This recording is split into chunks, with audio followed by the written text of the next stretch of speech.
Welcome to the show. This is season 2, episode 13. I am super excited about this one. Obviously, this has been there. But this, it's not very often you get to interview your childhood idols. This is one of them. I know he's probably shocked with me saying that. I was a middle schooler when he was a high schooler. But yeah, this guy I used to watch play basketball. I wanted to grow up and be just like him. Mr. Tim Brantingham, thank you for doing the show, buddy. How are you? I'm doing great. Thanks for those very kind words. Yeah.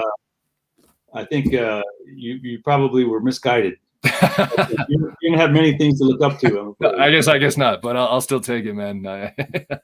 No, I actually was thinking about this the other night. That I was telling my wife actually that how my Friday nights were spent watching like you and Tom Eagle and Scott McCann, all those guys play the old school, the old campus. Yeah, that's right. And then we would go Christmas time with my family because we lived in Hong Kong prior to moving to Taipei. So I was well aware of that Christmas time basketball tournament even before I moved to Taiwan, right? And so, but then once we were in Taipei, we would go back to Hong Kong at Christmas time just to watch you guys, obviously have a little bit of a family vacation, but get to watch you guys play as well. So I grew up idolizing you guys. There was, Michael Jordan was second tier to you guys, man. It was, oh boy, this is wild. I know, no pressure, by the way, no pressure. What a cultural desert Taipei was. Definitely. No, definitely. We'll get into that. But thank you for doing the show, man. I really appreciate it. And I always start these off by just kind of letting the guests introduce themselves. If you don't mind, just talk about you and your upbringing and all that stuff. So go for it. Sure. No, it's great to be here. Thanks for inviting me. I was born American passport holder, but I was born in Taiwan and spent all my childhood there until I was 18. Mm-hmm. And my folks were kind of a hybrid background, but they went there as missionaries. Mm-hmm. And as I'm sure we'll discuss, come from a long line of Asia missionaries. Yeah. But my dad left that when I was around 10 or so and went into business.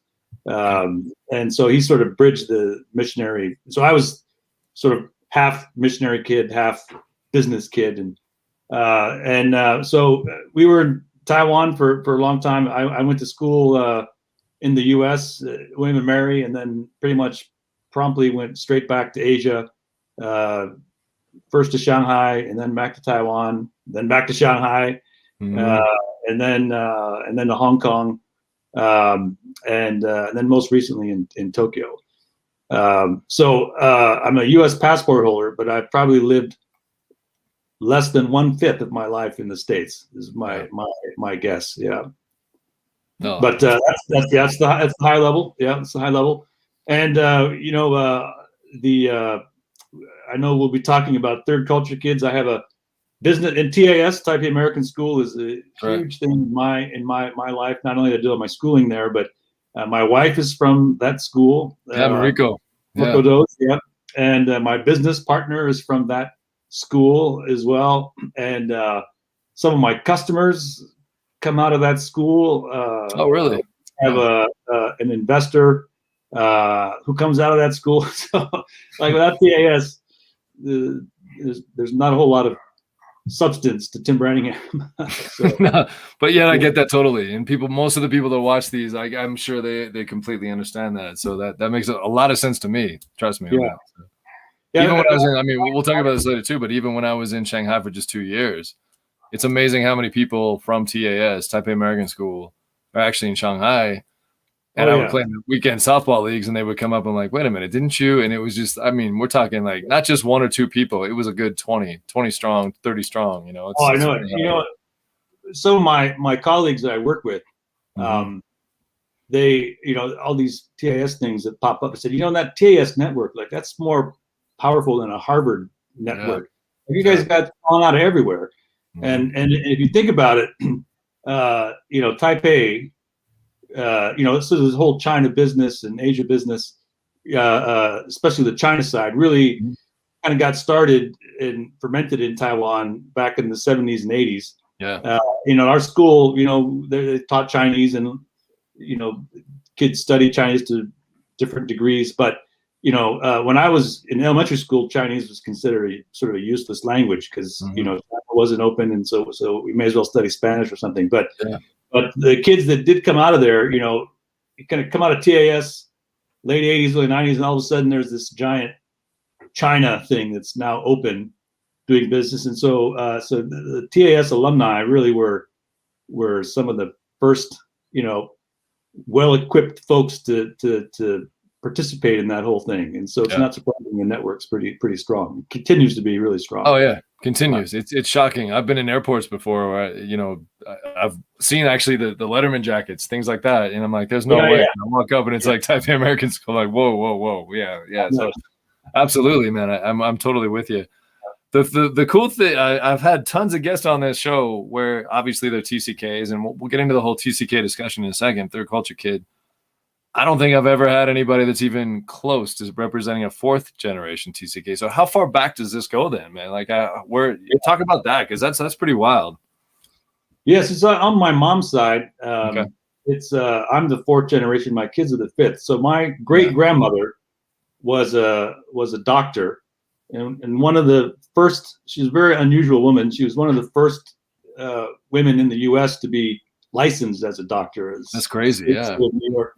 And so so she went to Nanjing, China, as a medical missionary, in about 1900, I think it was. Yeah, I was going to say it must have been turn of the century, about, right? That's right. It might have even been 1899, but it was basically 1900. From where, though? If you don't mind me asking, like, from where? Where stateside are you? Is your family technically from? Well, she went from New York, but the family really is from Ohio. The origin. There's a couple of different. They're all Quakers, and oh wow,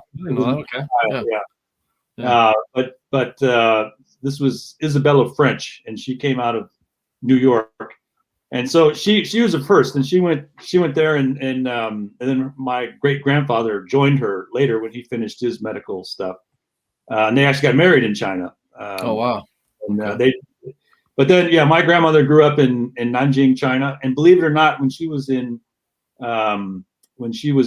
high school, or maybe it was late middle school, she actually went to Shanghai American School. Oh, really? For a couple of years in its early iteration. That was of course, that's the rival school of where I worked, so I have to. It's all good. So go ahead, man. But to think that these international schools were associated with it, some of them have this history that's pretty long. Yeah. And then she went back to the U.S. My great grandparents both died early from various disease in China, and so my grandmother kind of grew up in the States with another family. But she got married, and then my grandfather they went to India as missionaries. They wanted to go to China, but China was kind of closed. So they went to India, and my mom then grew up in India. And then she went back to the States, married my dad, and then they went to Taiwan, initially as missionaries, and then in business. So yeah, and because I grew up in Taiwan, and then my kids are Hong Kong and Tokyo, so generation 5. Yeah. It's sort of now. What's weird is it's part of the definition of our family. Like, if I'm speaking to you, you kind of start with, oh, well, we've been in for 4 generations. So I don't want to be the guy to break the chain. It's pressure. It's not pressure. It's a delight. But it's kind of part of our family definition now that we're absolutely we're the overseas Americans. Which actually brings me to my next question. Then, so the concept of home, that's something we talk about a lot on the show. Someone like you who's lived it, grew up that way, has kids now, married to a TCK, all that stuff. What is the concept of home to you then? It's tough. It's definitely not a physical place. There's no address in Ohio that fills that need for me. Right. For me, it's definitely people. I think I was quite restless looking for a home, and but I finally, thanks to some of the TCK literature and other friends, is we've got these friends, Taiwan friends, Shanghai friends, Hong Kong friends, and you meet these people and you stay connected, and so if I go back to Hong Kong and I see these few people, I have this, have a glass of wine, and instantly I feel at home, right? And then I leave, and I'll be restless, and then I'll go to San Francisco, and I'll come across some friends, the same thing, and we'll have a glass of wine, and instantly feel at home. And so I kind of go around seeking out those people, and they give me that sense of home. Absolutely. And I can relate to that because you don't have to explain yourself, right? They just get it without having that, 30-minute conversation of where you're from and all that stuff. They just get it. There's no need for that. You pick up right where you left off. And I can totally relate to that. Yeah. I was just at a dinner party last night and with Mari and I, and then two other couples. And one couple is sort of French, a little American, French, Vietnamese. And then the other family was part of the Paraguayan diplomatic mission here in Japan. Yeah. And they had spent most of their time in Europe and whatnot. So we had like an hour conversation of this home. And not anyone at that table could say where home was, and almost no one had plans to go back and settle where their passport country was. And if there was, if there was that discussion, it had to do with, say, parents or wanting to be close to people who might need you and that kind of stuff. So, well, and that's exactly, you and I talked about this prior to going live. That's exactly why I'm in my situation, right? So I hadn't lived overseas in almost 20 years because I came back for college, and we'll talk about your experience with that later. Because I think ours was very similar. But then I stayed, got a teaching job, did all that, and then the family thing, I don't want to say took over because I'm glad I was here, but then I had the opportunity to go back to Shanghai, and it had been 20 years. And I've said this on the show before, like I think I broke my wrist like 4 or 5 months prior to moving to Shanghai. And I was in getting the cast cut off, and I remember the nurse like, "Oh, do you have any plans this summer?" I'm like, "Yeah, I'm actually moving to Shanghai, China." And she looked at me like, "Why?" And I remember saying like, "Why not? Like, why would that even be a thing?" But no harm, no foul on her end. But I just remember I hadn't been in, I'd gone back because my parents stayed in Asia for almost 32 years. So they'd moved to Singapore after Taipei. So they were in Singapore for a while. But I remember getting off the plane when I got to Shanghai, and it was, obviously there's nerves because I wouldn't say I'm completely acclimated to being stateside, but I just hadn't lived in another country in a while. But the second I got off the plane in Shanghai and that humidity hit, because I went dead summer, right? Dead summer. Yeah. There's it's almost like, okay, it smacked me in the face, but it was like, I'm home. In a weird twisted way. So it's just I know the humidity, and then some little hit of diesel in the face. Fighting to get on the subway to get to the to pick up my luggage, all that stuff. Everybody just fighting, pushing. I was like, oh, this is great. Bring it on. This is good. I missed this. Yeah. So I know exactly what you're talking about. Yeah. But it was wild that felt more normal to me. Those experiences felt more normal to me after almost 20 years of being back stateside than coming back to the States. And I do want to talk about acclimation. I'm going to save that for a little bit, but I want, being that your kids now are also going to, their TCKs as well. And I had read, we're going to get into your writing a little bit. I'd read that your kids don't know the difference. And I actually love that. I love that they don't know the difference, that they don't know that they're TCKs. They will at some point. Yeah. They'll figure it out. I'm sure that'll be the thing. They're growing up in international schools just like you and I did. Yeah. In your opinion, I know you only went to TAS, and when I say only, it's still good, man. Trust me, I'm a proud Tiger still to this day. But in your opinion, what was the best part about international schools and growing up in that atmosphere? Well, it's almost too many things to put in a paragraph. We've got about 45 minutes, so go ahead, man. No, it's such a and the schools, since my experience, I would say they're even more international than they were when I was there. And there's participation from a lot more countries, from a lot more places. And so it's even more international as time goes on. But so my kids, they it's a bit cliche. And I also have to be careful because sometimes it's not always true, but they really don't. Nationality doesn't really mean much to them, They're young though. They're young kids though, still, right? They're young. Yeah. Nationality is what costume you wear when you go to International Day, right? Yeah, UN Day, International Day, all that. Yeah. That's right. And even then, it's like, oh, well, am I going to go? My kids will say, well, should I go as with Hawaii? Should I go with Hawaii, or should I wear kimono? My daughter might, I could go a number of different ways here if I'm going to pick a nation. Well, yeah, and we probably should preface this by saying that your wife is, her mom is Japanese and her dad is American. So yeah, so you've got a whole other mixed thing going on there too. That's right. That's right. But yeah, no. So it's so obviously it's a great education. International schools. It's also a pretty good deal. It is a private education, but it's compared to what you pay at private schools in the States. It's much cheaper. And so, but it's a great education. And then the exposure, just this network we're talking about. So I have this network that comes out of Taiwan.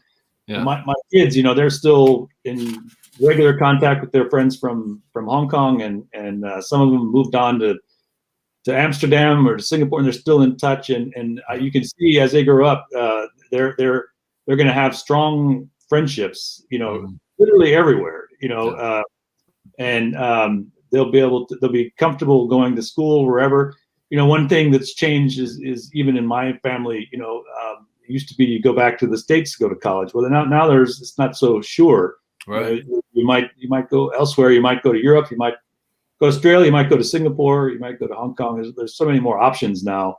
That's funny you say that. I don't mean to cut you off, but I literally just today, one of the vice principals at the school I worked at in Shanghai just posted that her daughter, who's a senior this year, they're completely, American. That Shanghai is their first overseas assignment. They'd never been outside the country. But her daughter is actually now going to the Netherlands for college. Yeah. So you're exactly right. I read that this morning going, wow, that's pretty cool, actually. And then, you hit on that too. So very cool. My cousin's daughter, they're U.S. Canadian passport, but they looked only at UK and Canadian schools. Didn't look at US schools. And cost is has a lot to do with that. For sure. Not only that, but but yeah, there's just so many options. I mean, there's a lot of kids. You do a undergrad degree at Hong Kong U. It's one of the or National University of Singapore, or something like that. There's some of the best schools in the world now. So there's not necessarily a rush to get back to the States. Although it's still one of the more popular destinations, obviously. But I think I have a hard time imagining my kids in anything other than an international school, and I know that's kind of a different sort of closing off other good opportunities, but they're generally very tight-knit community. I think the other thing I like about international schools is that and expat communities in general, or international communities in general, is that you don't have extended family around. Like you don't have grandparents around, aunts and uncles, and so the parents of your classmates kind of have to fill that role, and you get these really intense friendships that develop quickly, and so I think about some families in Hong Kong, some families here in Japan, and it's it's more than just friends. Like they're sort of stand-in aunts and uncles for my kids. Yeah, well, I really like that. Yeah, and Scott McCann very well. Yeah. And he brought this up, the same exact thing up, and I hadn't even heard the terminology prior to him talking about it, but he said chosen family, and that made so much sense. That's part of what we go through. It's chosen family. So that's right. Right. Yeah. For that exact reason, because you don't get to spend those time. I mean, we would come out. Did you go back to the States in the summertime, and did you do any of that? Or yes, but not very much. Not very much.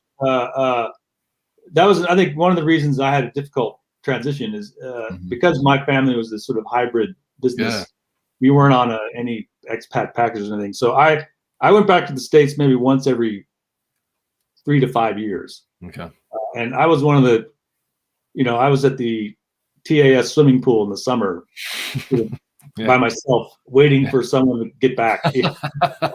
And but yeah, so I didn't go back very much, and I didn't really know what I was going back to. I'd say, now it's easier to go back and forth, and my kids go back, in non-COVID situations, maybe twice a year, Christmas, and so I think they also have a better idea of what they're going back to. But absolutely. Yeah, absolutely.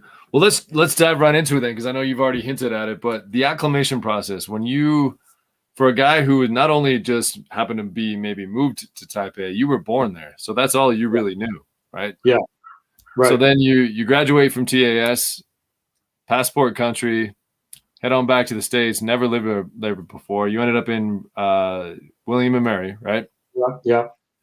Talk about that acclimation process, because I'm super curious about this. This is something that for the longest time I thought I was so alone and I was the only one going through it and all that stuff. But I'm very curious how your acclimation process was, because you not only went to college, you did your thing, but you were back in Asia quickly. So I'm curious as to why, and if you don't mind talking about your experience, I'd appreciate it.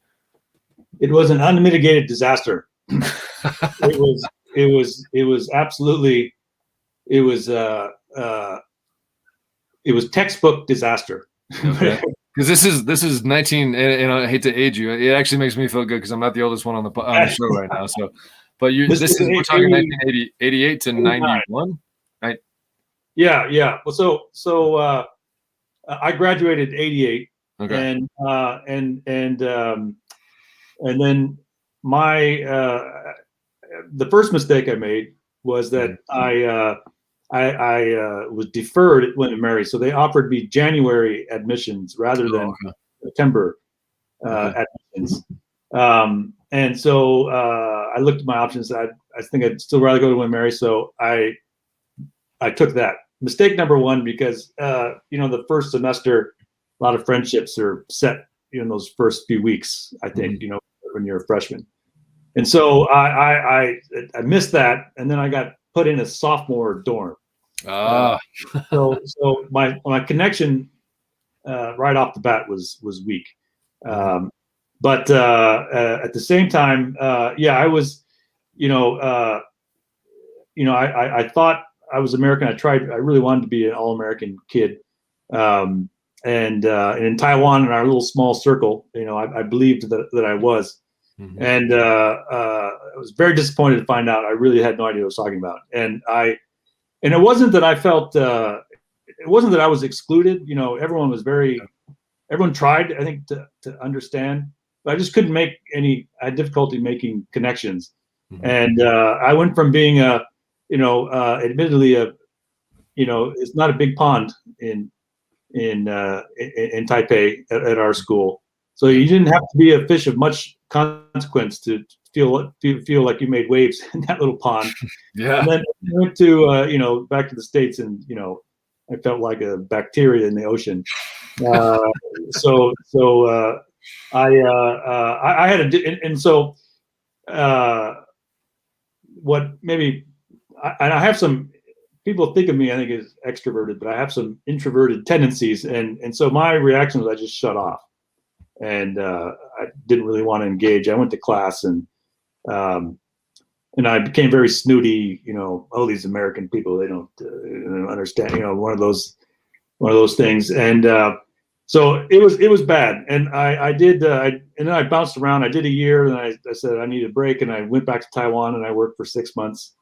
I was the water boy, delivered water. And then a lot of guys that did that. Yeah. So I had 2 breaks where I took half a year off and went to work, and so I didn't finish until '93. Okay. And then my last year, I was I was studying a lot of Chinese and working at the language. So I found something there my last year. Mm-hmm. As soon as I got that piece of paper, I was out. Yeah. First plane to Shanghai. Pretty much, yeah. So it was good, but it wasn't. Again, I had a lot of responsibility for it going back, because I didn't try. I kind of, I just sort of, Whereas my wife, she'll say she had she was fine. She didn't have a difficult transition. But I think she also had a lot more interaction and connection to where she was going. She went to school in California. She was going there regularly. I think she had some community in the area. And I went to Virginia. I had a grandmother that lived there, but it was still 2 hours drive away. And so I felt pretty alone. Yeah. It's wild to look back now, I guess. It's actually, I guess, relieving. Is that the right terminology to hear you say that? Because I had the exact same experience.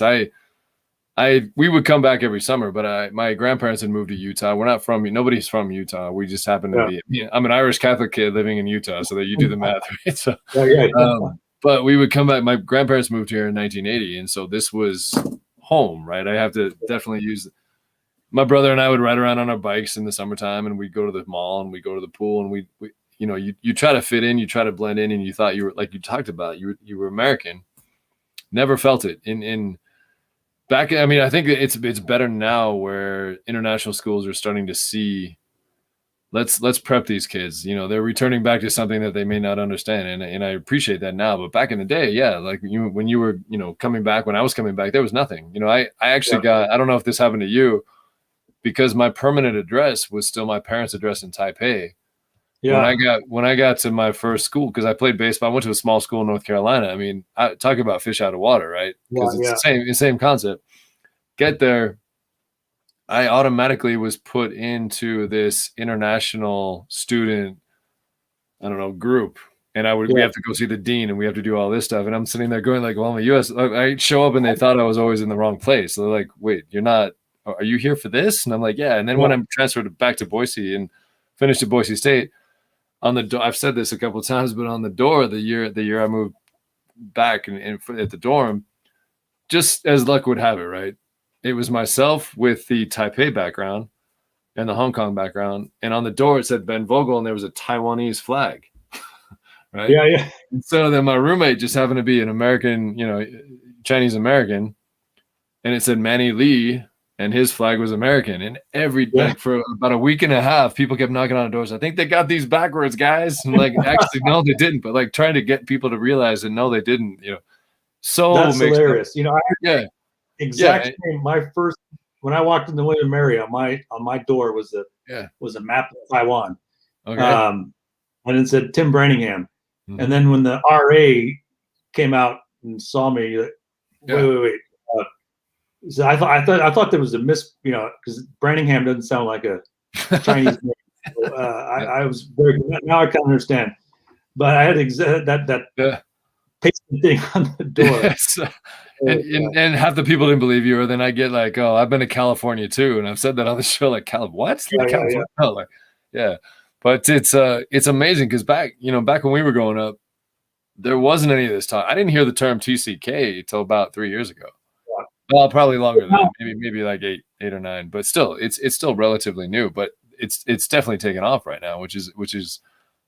I kind of wish. I mean, I'm glad we grew up when we grew up. I'm glad I was in Taipei when I was in Taipei, but no one prepared us for that acclimation process, and that's to this day always been my struggle. Like I great friends here in the States. I've been back in the States more than I haven't, right? But it's a complicated process, man. I'm just glad that there's so much out there now that, we're going to talk about your writing in a little bit.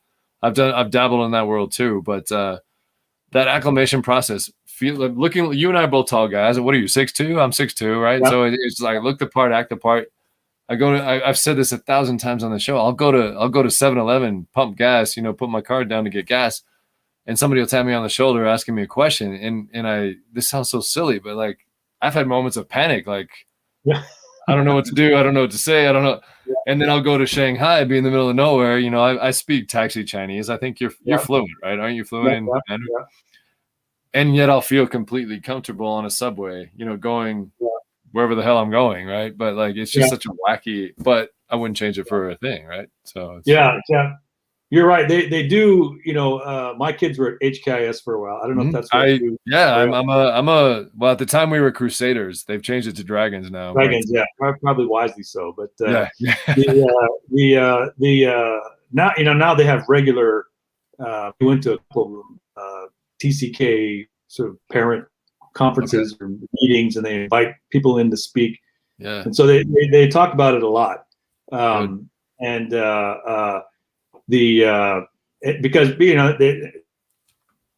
they're I think they had experience with guys like us coming back saying, "You didn't tell me it's going to be so difficult," and so I think they're trying to address that.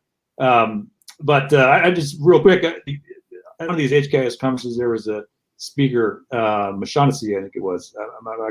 Chris. He's been on the show. I know Chris. Oh, okay, yeah, he's been on here. Yeah, he was talking about some universities now. He was mentioning Brown particularly that ask you if you're a TCK. There's a box to tick, and he said they asked that because these days, they know TCKs are bridge builders, and they need that in dorms these days. In the old days, you'd have a pizza party when everyone starts school. Everyone would out and get a piece of pizza and then chat and then get to know each other. Yeah. Now they'll go and get a piece of pizza and go back to their room and get back on the device or something like that. So get on their phone and all that stuff. And they start to bid drill. Yeah. And it was really interesting. But yeah, they do. There's a lot of preparation now for. No, that's good. That's good to hear, because there was literally nothing. You just were like, "Thank you for graduation, thank you for your service," basically, and good luck. Yeah. But that's good to hear. When I was in my mid-20s, and I was not happy, and I was restless, and I think it was my mom gave it to me. I read the book, and it talked about grief. It talked about restlessness, and I just felt all of a sudden identified, and then a lot of that angst kind of went away. And it was and I've read that with a lot of people. It's sort of cathartic to hear that you're not alone, that you're not crazy, and that there's some reasons behind this. Did you ever talk about it with your buddies that you grew up with? Like, was that ever a conversation that you guys had? Like, were they experiencing the same thing, or was that? Yes, yeah, absolutely. Okay. In different ways. Okay. We talk about it between beers usually. But no, yeah, we had some friends, who went back and did maybe like Matt Bisbar, and who did maybe their last year or two in high school in the States after coming out of Taiwan, and there was a lot of angst, a lot of difficulty there, and I've had some interesting. I don't know if you've had this. I remember getting almost huffy once. We were all meeting together. I mean, we got together in Las Vegas. Very harmless, innocent, good-natured gathering, and but we were talking and reminiscing. Most of the stories, Taiwan stories, and great stuff that we did here, and I'm one of the few of my group of friends came back to Asia and still living overseas. Most of them are still, are settled in the States. And I'm talking about my high school buddies. Yeah. And some of them were saying that they in a way Taiwan kind of may have ruined going back. And there was this experience of being an expat. It's definitely a privileged experience, and there was so much freedom for us as kids. And we were riding motorcycles around and all this kind of stuff, doing things that probably weren't wise, but it was such a, and it was an intense experience and these great friendships, and then to go back, and then you're kind of comparing sort of just normal life, against that sort of crazy experience back there, and they thought it was put out. Maybe it didn't help them, how could you say that? I mean, it was the best experience ever, but there is some truth to that. There's I came back and continued to live overseas because I want to stay in that vibe, but it's a good gig. Yeah, it's a good gig, man. I get it totally. So, I may be closing myself off from other experiences, this more settled thing, but yeah, I think it's important to look at both sides, the good and the. Yeah, that's interesting that you say that, because we talked about Tim Wenger before we went live, and one of my best friends and best man at my wedding, and when I was in Shanghai, he and his family came over, and I hadn't been back to Taipei in 17 years. Yeah. But when Tim came over, it was only an hour flight from Shanghai, so we all went there together. Hadn't been back to, well, you graduated old campus, I was in new campus. I mean, I spent my middle school years at the old campus, but you're exactly right, because there was some sense of nostalgia. Like I couldn't wait to go back and see TAS, but at the same time, I was a little hesitant because all those memories I had and all those friendships I had, you wanted that to be exactly what it was when you walked in, right? And there was a little bit different feel. I mean, I'm glad I went, don't get me wrong, but I totally understand that, because the nostalgia, the memories I had, you want it to be exactly the same. And sometimes it is better, I guess. There's a lot of people that I grew up with that have no interest of going back. They want to just keep it in that space where we had it, what we did, and move on. And that's fine. There's no harm there. There's no harm, no foul. Like, I totally understand where they're coming from. But I was always caught up in that, like, I want to go back to TS. I want to see it. And then you get there, it's like, I remember 20 years ago on that field, or I remember the gym, coach friends, yelling at us in basketball practice. And and then you get there, and there's still some familiar faces, and it's a great thing. You feel like you're kind of stepping back in time, but at the same time, I'd say 90% of the people there have no idea who the hell I am. I know. You know what I mean? No idea like what I'm about. And I got stopped at the guard shack, and I'm like, what are you talking about? What do you mean? You're stopping me? Like, what? Come on now.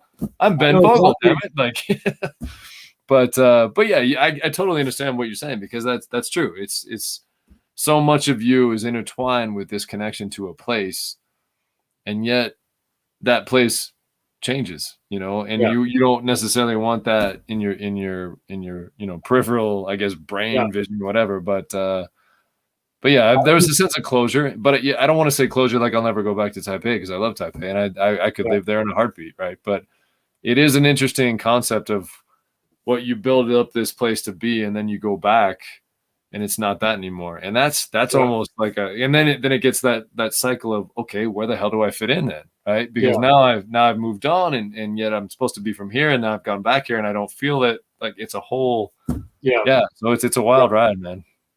I hear you. I had the same experience. I went back the first time I was still in college. I went back to visit. I went back to school, and I was expecting a parade or something. Exactly, right. I was shocked that the guards at the school didn't know who the hell I was. Shocked. I know it. So. And I left there and said, this place, how dare they move on without me? Like, I surely this place came to a screeching halt. Totally, you and I had the same. And you're right. That actually started because I thought I could go back to that.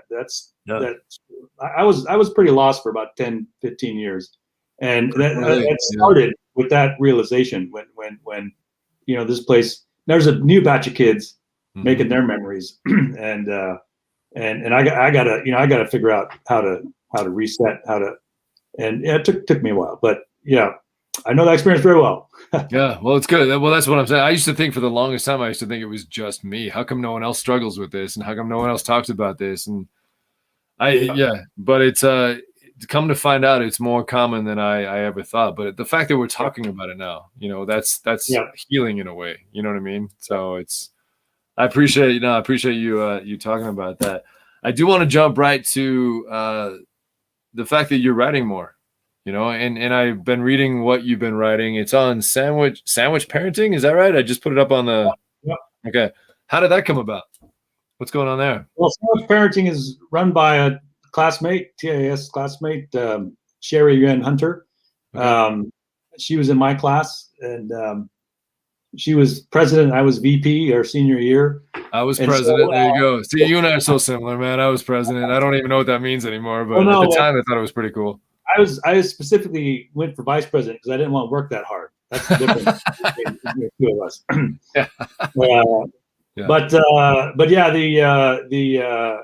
So it's her site, and she's looking at sort of multi-generational approaches to parents. I think sandwich parenting specifically is about how you between your parents and your kids and how you're raising them potentially differently and the issues that happen. So it's not necessarily about TCKs specifically, but my contribution is on the TCK part. And she invited me to. I was writing on some other things and invited me to write. And with COVID, I'm restless and naturally restless, anyways. And I very interested in this subject, so I was very happy to write, and I really enjoyed it. Yeah.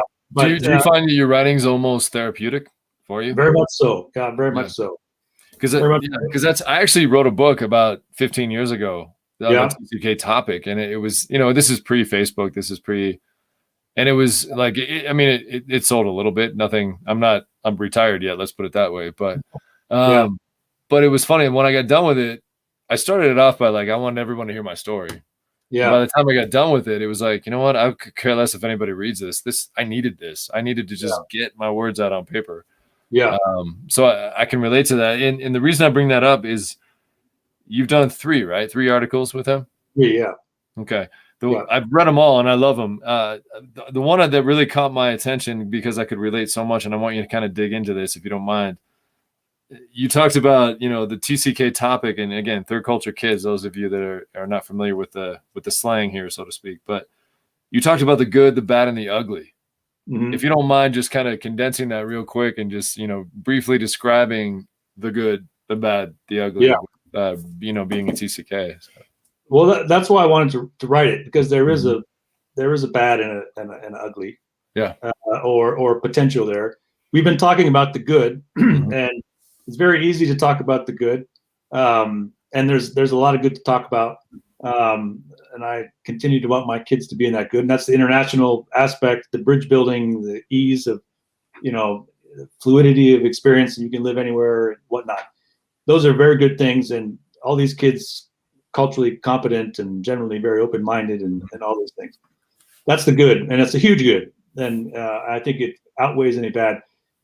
Some of the bad is we can't escape the reality that it is generally kind of a privileged, somewhat elitist experience. What's weird though, but it's not like going to, East Coast boarding school where it's, it's not elite in that experience, because actually most families that end up there are not, Yeah. I was one of those families that we exactly. Yeah. And I think that's what my friends were talking about when we were meeting is like, I come from Indiana, and I come from Canton, Ohio, and we just normal folks there and worked at Timken roller bearing and whatever it was, and then they sent me to Taiwan for this thing, and all of a sudden, there's a club and there's this and that this brief experience of living in a very different way, and then when you lose that and go back to Timken roller bearing in Canton, Ohio, it can be quite jarring. Yeah.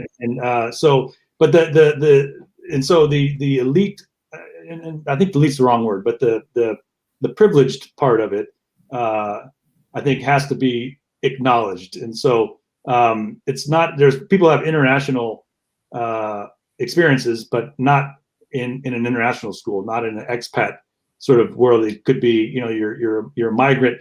I'm sorry to ramble, but I was on a radio show once in LA, and I was being interviewed in Chinese, and it was a sort of the Chinese radio station for the diaspora Chinese in Greater LA, and I was doing it in Chinese, and asking me about my experience and this and that, and all these older folks were calling, and they're just fawning over me, like, "Wow, you speak Chinese! Wow, this is great! You remind me." Yeah. And finally, one younger lady called in, and she says, "I can't take this anymore." She says, "Your Chinese is okay, right? But everyone is fawning over you like you're a gift of God, And here, my English is better than your Chinese, and I'm here in LA, and people still stop me and correct me, right? Yeah. And like silence. I said, "This is very. I gotta talk about this, but that's what I mean. There are. We had a pretty. It was a privileged kind of thing. And so there's some of the angst is the joy of participating in that, and then the pain of losing that. And then the ugly, and that's also not the right term, but is that there are other kids at that school, at any of these in our schools, who didn't have the same wonderful experience that we did. And I get that's also changing. Like when I was at TAS, it was quite American, and there, it's called an American school, so it's no one's fault. That's the whole point of the school, and culturally it was American. There's a lot of kids there who came from very different backgrounds and had trouble finding their way, and a lot of them are still overseas, and we meet, we talk, and they have a very conflicted relationship to those schools.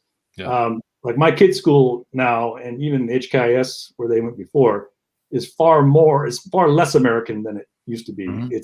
It's not that part's gone. It's that now there's all these other, there's a huge overseas Korean community. There's there's a Japanese community. There's Spanish. There's it's so much more varied now. And so I think it'd be a little easier to find your space.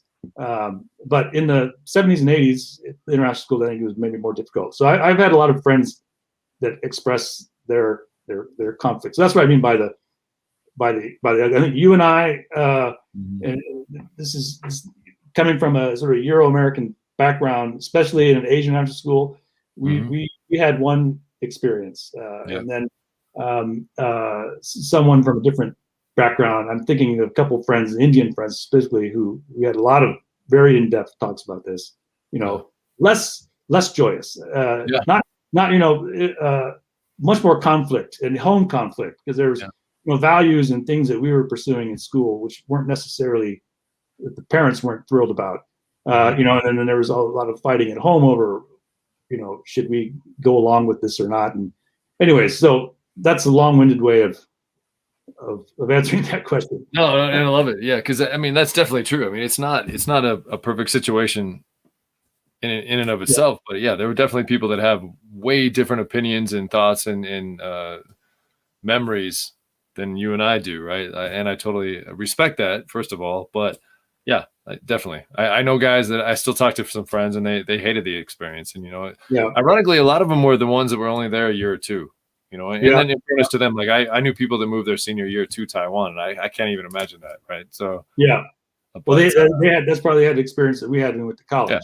Right. They couldn't wait to get back to their passport country, where I was skeptical, nervous, all that stuff. But I totally get it. It's not, the experience isn't ideal and perfect for every single person. I think it's just an individualized, how you take it, how many. What's that? Well, sorry, man. I don't. I want to also be clear that it's not that the schools or the kids, like intentionally set out to. I think absolutely. Schools are they really work overtime to be sort of bridge building and stuff. But there's some of it just happens, unconsciously, or it happens kind of, unintentionally. But it's there, and I think it's healthy to talk about it. And these kids, interestingly, I interviewed this Tanao, who was the anthropologist who wrote a lot about this topic.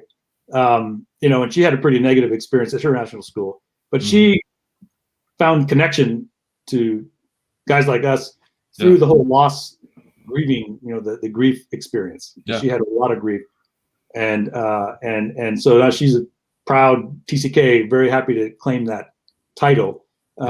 Even though it's a different experience, but it's in the postpartum, where the connections were really made.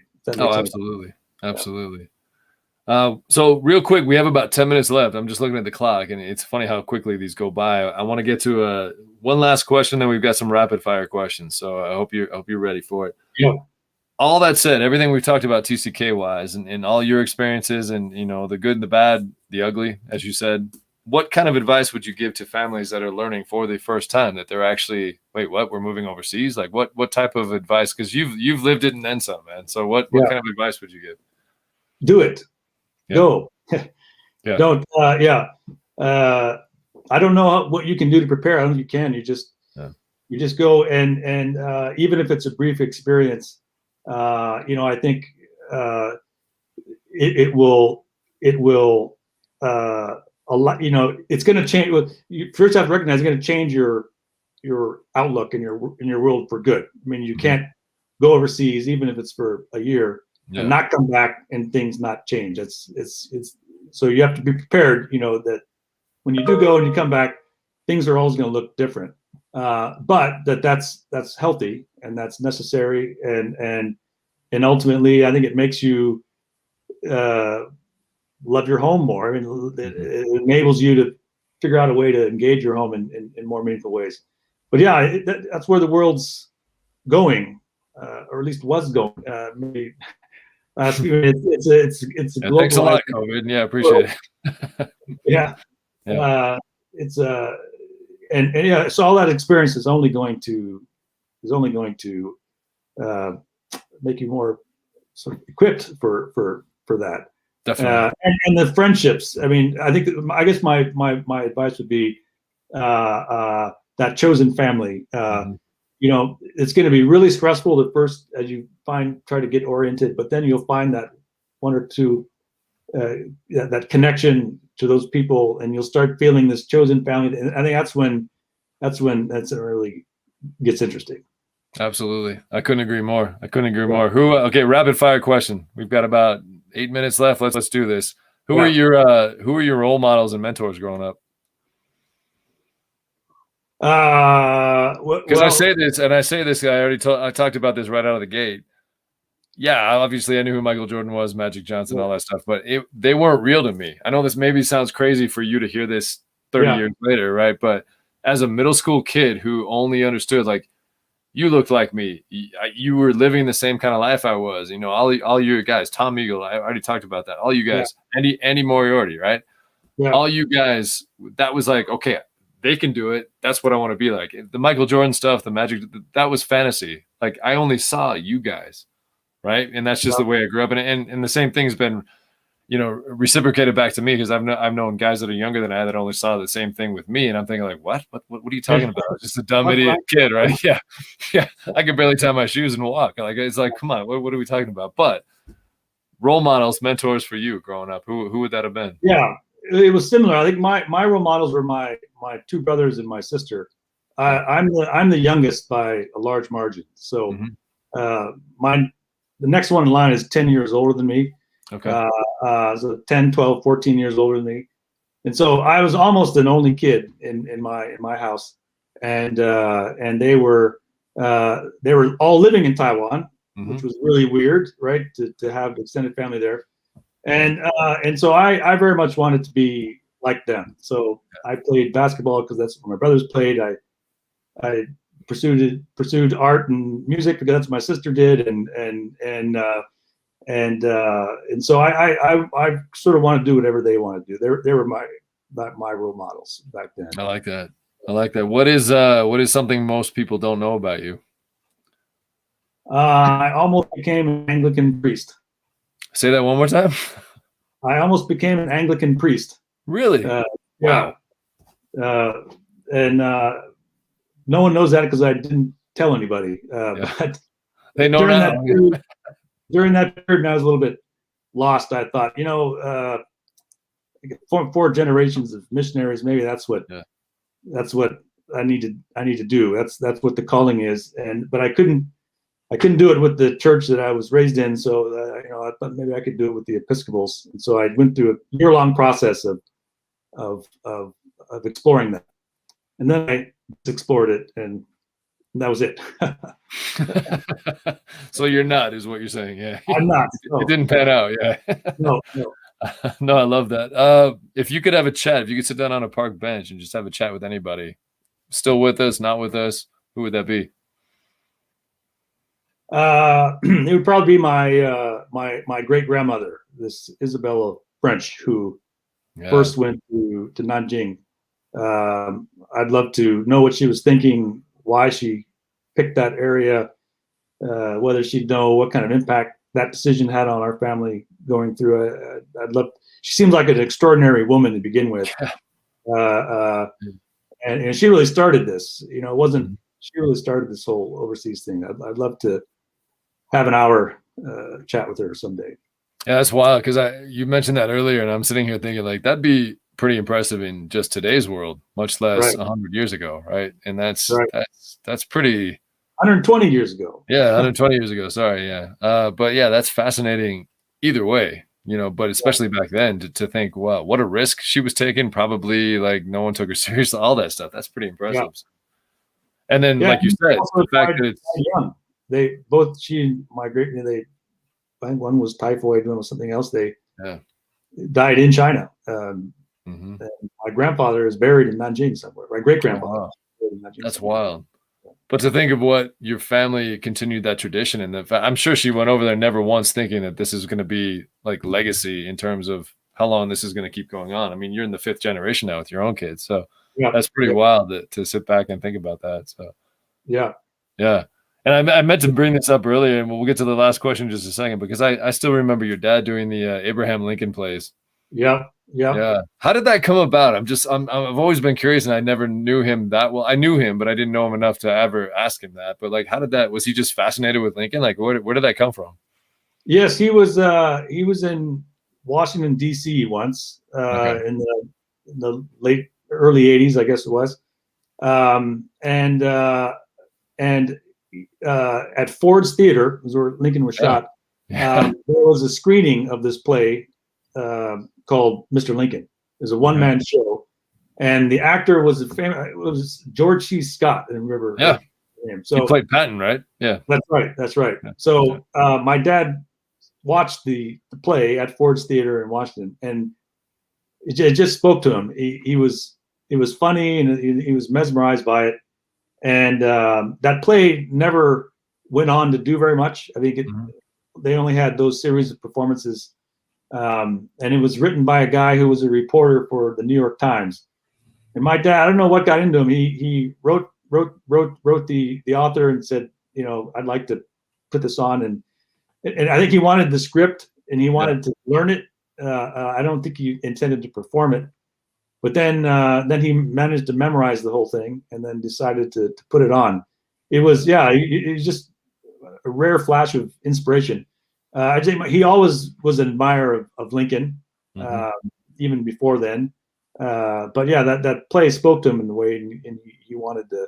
He performed it even in Shanghai not long ago, maybe 10 years ago. He performed it in Shanghai. I did the lights and sound for him. Nice. I just remember middle school, the old school, I keep saying old school, but it would have been your Taipei American School, back in the day. But I remember watching middle school thinking like, this is pretty cool. And he looked just like him too. When he got it all up. Yeah. And he kept the beard and all that. Yeah. It's funny what you think about 30 years later. Right. So it's, but definitely when I do remember that well. And I always respected it. I liked it mainly because he looked just like him. That was the scary part. Yeah. So. Yeah. And even his voice, he kind of sounded, and he's from Ohio, he's from rural Ohio, and the way he walked, his mannerisms I think that's why he identified, with Lincoln. He wanted to be that, that folksy guy, who could still be profound and meaningful. I think that's what he sought in his own life and really identified with the play. Well, he left his mark, because I definitely remember that 30 years later, and I know I'm not the only one, so that's pretty cool, man. So, all right, last question, man. We made it. So, you've been all over the world, obviously, specifically, in Asia. Is there somewhere you'd still like to get to that you haven't been? COVID aside, I mean, hopefully this thing's finally coming to an end. But is there somewhere you'd like to get to? That's impossible. Like everywhere is. I would say I have not been. There's one continent that I'm totally missing, and that's South America. I've been to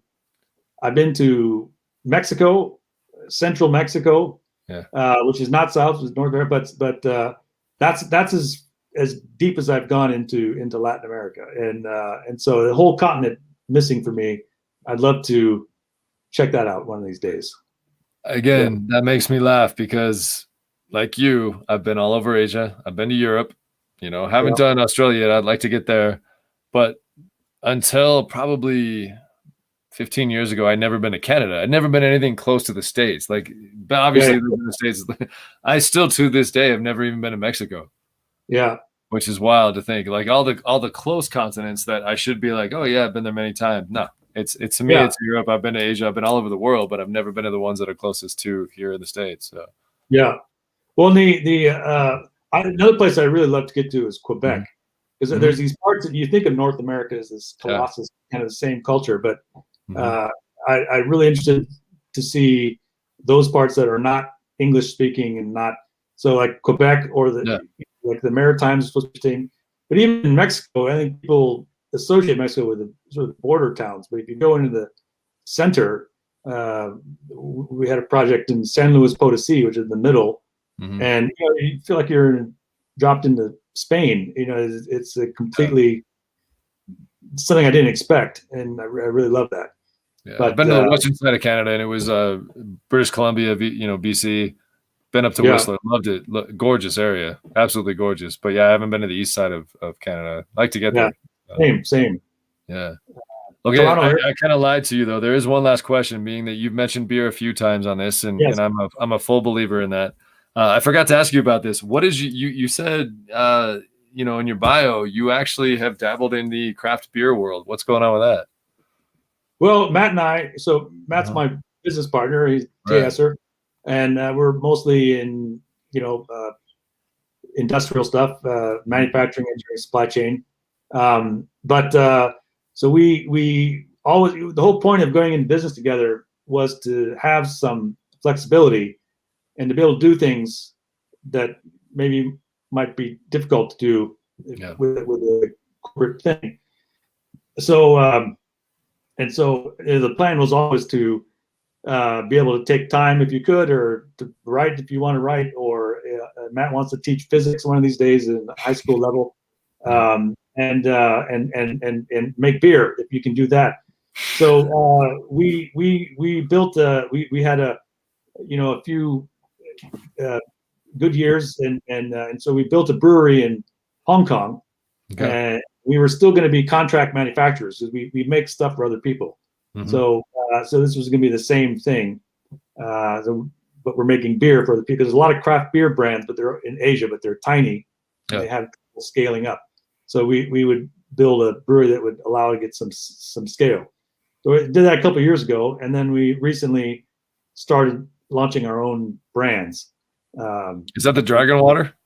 That's Dragon Water. We started with that Spike Seltzer because we had contracts with other beer brewers, which prohibited us from getting into beer in our own brand, right? So other beer brands. So we started with the Spike Seltzer, and that's gone well. And we also had another brand called Double Haven Beer, which is only in Hong Kong now.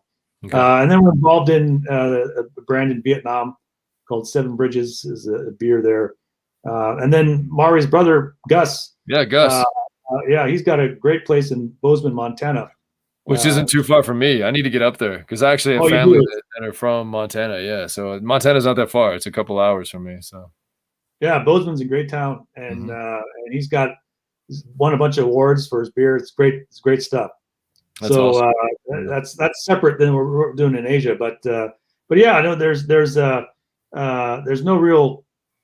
There was no real business plan behind that. It's sort of nothing wrong with that. Yeah, that's the fun side of things. Yeah, you're doing well. No, I appreciate that because I've just been curious about that, how that got started and whatnot. So yeah. Well, listen, man, we are at the hour and 4 mark, and I just I wanted to thank you because like I said, I started this, and I'll say it again. It's not every day you get to talk to your middle school idols, so to speak. Please. I know, it's going to happen either way, but. I appreciate you, man, and thank you so much for doing this. And let's definitely keep in touch. So, absolutely, thank you. I love all of these different episodes. I've been tuning in, and there's so many great stories out there. And thanks for giving me a chance to talk. Absolutely, yeah. Everybody's got a story, and it's so funny that as diverse as all of our stories are, they kind of have a way of coming right back, and we all kind of meet in the middle there. So yeah. But thank you, man, from one TAS Tiger to another. I appreciate what you're doing, and say hi to Mariko for me. I will. All right, Thanks man. a lot, Well, man. what's that? Thanks a lot. Yeah, absolutely, Yeah. man. Stick around. I'm gonna sign off here, but stick around real quick. So, Okay. those of you watching, thank you so much. This has been season 2, episode 13 of BenThere. We will talk to you next time. Take care, everybody.